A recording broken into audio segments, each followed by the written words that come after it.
Hey guys, I'm Chelsea Johnson, and this is my presentation on attention deficit hyperactivity disorder. So ADHD presents with the symptoms of hyperactivity, inattention, and impulsivity. And it's one of the most common neurodevelopment disorders that's diagnosed in children. They struggle a lot with focusing and controlling their behavior, so they'll often talk too much. It's difficult for them to stay organized. They want to move around a lot, and it's also common that they'll take risks, which affects their success and their abilities within the classroom. So, of course, the responsibility falls on educators to select correct interventions to ensure that these students are receiving the proper instructional behavioral strategies, technologies, and accommodations in order to boost their success rate. Some modifications that can be made in the classroom are preferential seating to limit a student's distractions. So this would place them closer to the teacher and more towards the front and away from other students to limit them from being distracted by others. Utilizing assistive technology to augment their learning experience with the current content and assignments.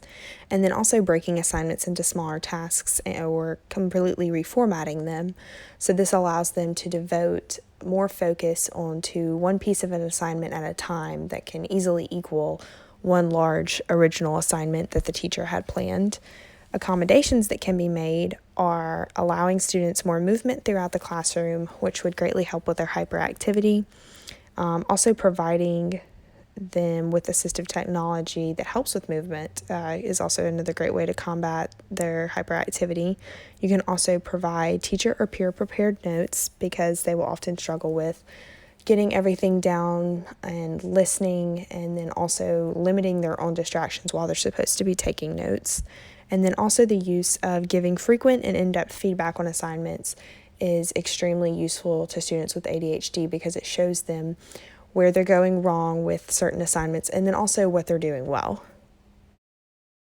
There are also instructional and behavioral intervention strategies that teachers can use to help their students with ADHD. So the first is antecedent-based approaches, which focus on events that immediately precede problematic academic or behavioral performance. They're meant to prevent conditions from both occurring and worsening, and to continue teaching their students proper behavior.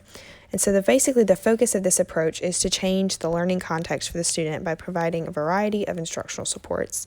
So this can be things like changing the student's seat to one that allows them more focus, or using assistive technologies like wobbly chairs. It also involves giving them lots of feedback and breaking their assignments into smaller tasks so that they're more manageable. The consequence-based approach to intervention is designed to provide students either with reinforcement or punishment after an appropriate or inappropriate behavior occurs.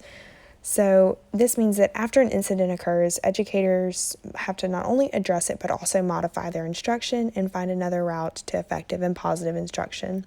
Examples of this would be daily report cards, behavioral contracts, and response consequences, like a reevaluation of privileges within the classroom.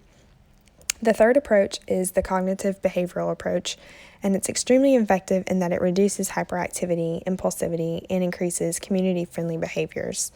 So one part of the cognitive behavioral approach is self-instruction training, and it basically teaches students to learn to control their behavior through the internalization of adult guidance and self-directed speech. So self-instruction is a part of a cognitive therapy that assumes the role of fighting the abnormal behavior and enables students with the ability to learn to think before they act using internal language.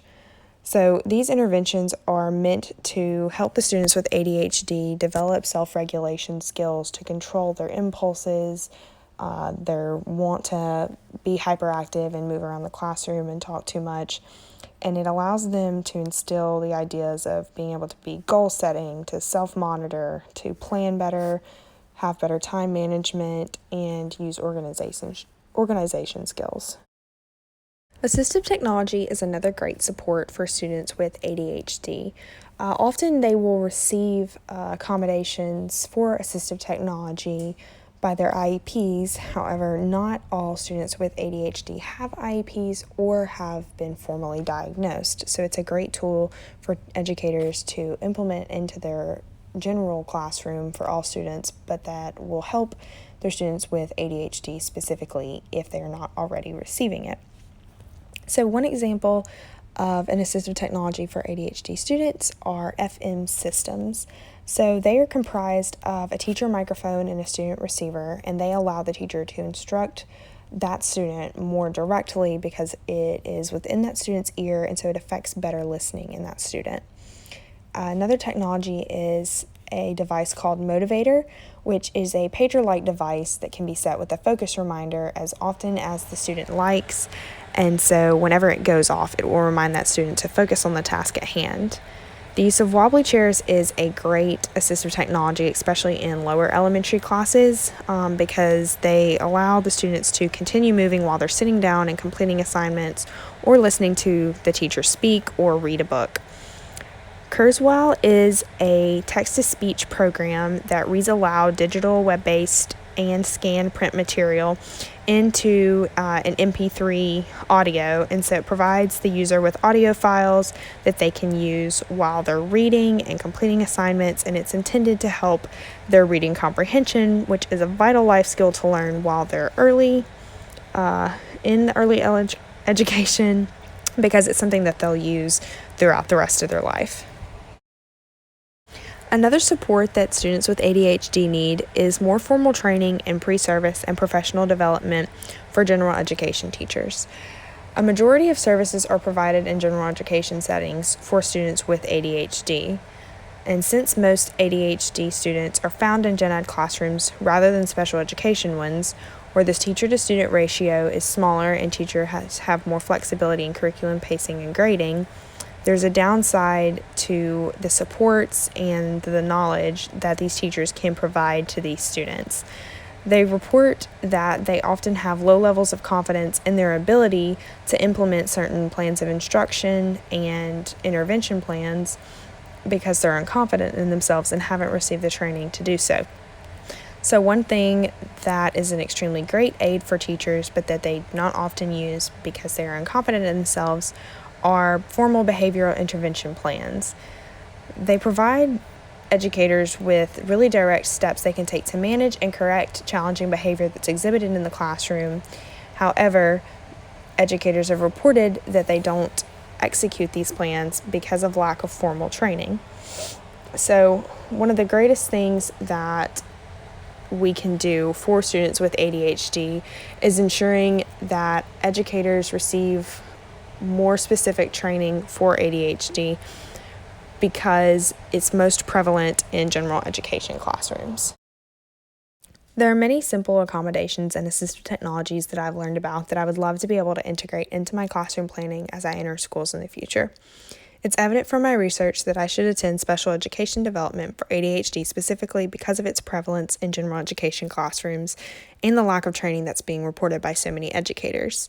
By educating myself on what supports I can implement into my classroom and curriculum for students with ADHD, I can improve my abilities as a teacher to give them the proper supports and information that they need at this time to teach them the behavioral strategies that they will take with them for the rest of their life with their ADHD, and also affect their potential for success rates academically. Understanding ADHD is important not just in the sense of students having success in their classes, but also in realizing that it can affect their self-control and behavior in and out of the classroom. Thus, proper knowledge of ADHD can give teachers and parents the ability to find ways to help their children within the realms of self-control and behavior in the rest of their life.